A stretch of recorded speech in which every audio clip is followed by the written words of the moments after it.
Okay, let's dive right into this explainer and completely dismantle one of the most famous biological urban legends you've probably ever heard. We're going to take a magnifying glass to a creature you've been warned about literally your entire life. Honestly, I'm telling you right now, stop, don't squish that spider. Not because it's dangerous to you, but because almost everything you've been told about it is fundamentally, completely wrong. You know the one. You've undoubtedly heard this terrifying story. It was probably a playground warning when you were a kid, or maybe even a supposedly fun fact from a well-meaning parent. Daddy Longlegs is the most venomous spider on Earth, but hey, its fangs are just too small to bite you. It sounds perfectly believable, right? It's exactly the kind of quirky, slightly terrifying fact of nature that spreads like wildfire. Well, here's the kicker. That story is entirely made up. Every single part of it. It is 100% pure fiction.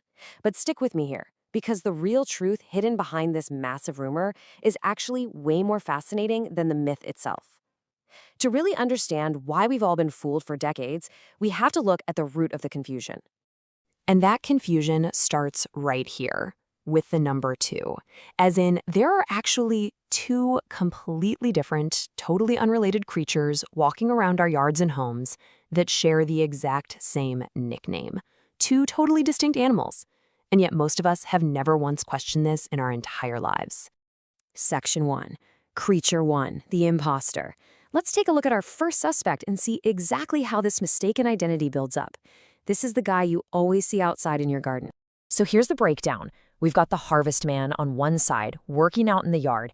It has this small, dark body, 8 impossibly long legs, and if you disturb it, it starts bouncing around frantically like it's in a total panic. Then, on the flip side, we have the cellar spider. This one is hiding out indoors, usually in your garage or basement, creating those messy webs in the corners. They share a nickname, sure, but that is literally where the similarities end. Let's look a bit closer at the outdoor guy first. The Harvestman is an arachnid, yes. But here is the absolute shocker. Biologically speaking, it is not a spider. Just let that sink in for a second. Calling the garden-dwelling harvestman a spider is exactly like calling a bat a bird. I mean, sure, they both fly, but they are absolutely not the same animal. Harvestmen and spiders are both in the arachnid class, yeah, but so are scorpions and mites. Being in the same broad family tree doesn't mean they have the same anatomy. And the physical differences are undeniable once you know what to look for. A true spider has 2 distinct body segments, venom glands, and fangs.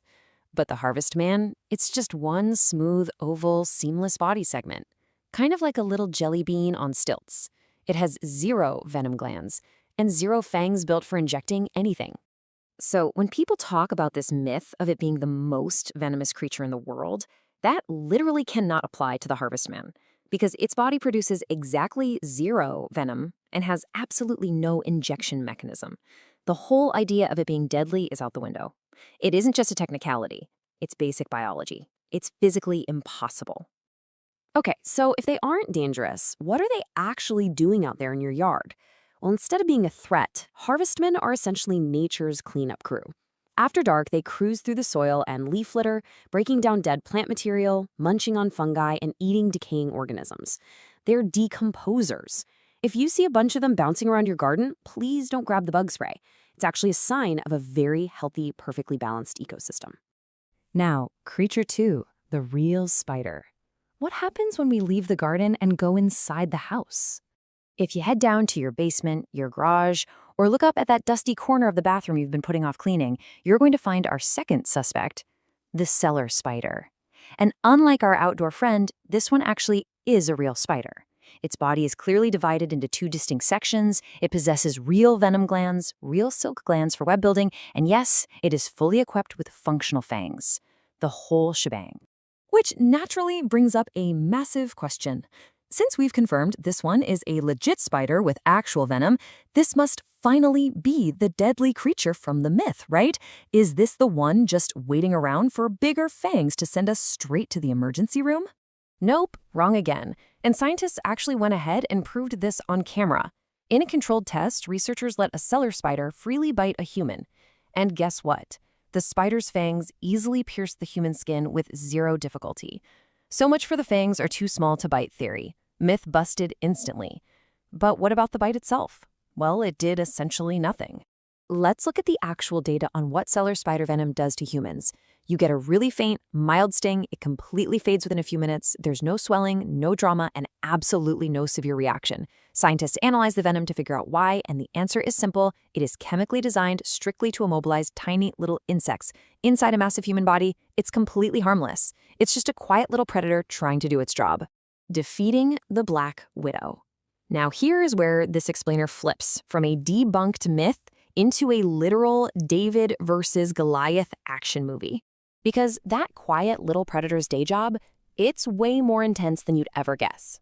Meet the target, the Black Widow. We all know this heavyweight, a highly dangerous spider packing powerful neurotoxic venom that genuinely can send a human to the emergency room. Most creatures in the animal kingdom see a Black Widow and run the other way. But not the cellar spider, that spindly, fragile-looking thing making a mess on your ceiling, actually makes a living by actively hunting and defeating notorious Black Widow spiders. And it wins, all the time. The hunting strategy is an absolute masterclass in tactical combat. Step 1. The cellar spider strolls right onto the widow's web and mimics the exact vibrations of a struggling, trapped bug, luring the widow out. Step 2. When the angry widow charges, the cellar spider uses its significantly longer legs to stay safely out of striking range. Step 3. It just rapidly throws silk from every angle until the widow is completely trapped. The widow tries to fight back, but with its shorter legs, it literally just can't reach. Boom! In mere seconds, the tide completely turns. The predator becomes the prey, wrapped, immobilized, consumed. A dangerous, highly venomous spider capable of putting a grown human in a hospital bed is completely devoured by the very same delicate creature you've been casually brushing off your ceiling with a broom. Just think about that for a second. That messy cobweb in your basement isn't just a sign you forgot to dust. It is a highly active 24/7 security system. The cellar spider living there is literally your best natural pest control. It hunts mosquitoes, it takes out flies, it hunts ants, and it actively eliminates significantly worse spiders. And it does all of this completely for free, without damaging your property, carrying diseases, or contaminating your food. So here is the reality check. If you go on a rampage through your home and vacuum up every single cellar spider, you are effectively firing your best natural exterminator. Remove the cellar spider, and you remove the apex predator of the basement. You're just rolling out the red carpet and inviting all those really bad pests, the ones that actually do bite and spread disease, to take over the place. So let's bring it all together and summarize the key takeaways from this explainer. You have two incredibly misunderstood creatures living right alongside you. The outdoor harvestman is a totally harmless soil improver, doing absolute wonders for your garden. And the indoor cellar spider is a real spider, but entirely harmless to humans, acting as an elite natural pest controller. Neither one of them is your enemy, not even close. The terrifying playground urban legend is officially busted. The fear was completely unnecessary all along. These incredible little creatures were never waiting to bite you. They were actually doing you massive favors this whole time. We've been slandering them for decades, but they were always on your side. Which brings us to the ultimate question. The next time you spot a spindly, long-legged creature making a messy web in the corner of your room, are you still going to reach for the broom? Or will you back away and let your new roommate get to work? I'll let you decide. Thanks so much for joining me on this explainer, and I'll catch you in the next one.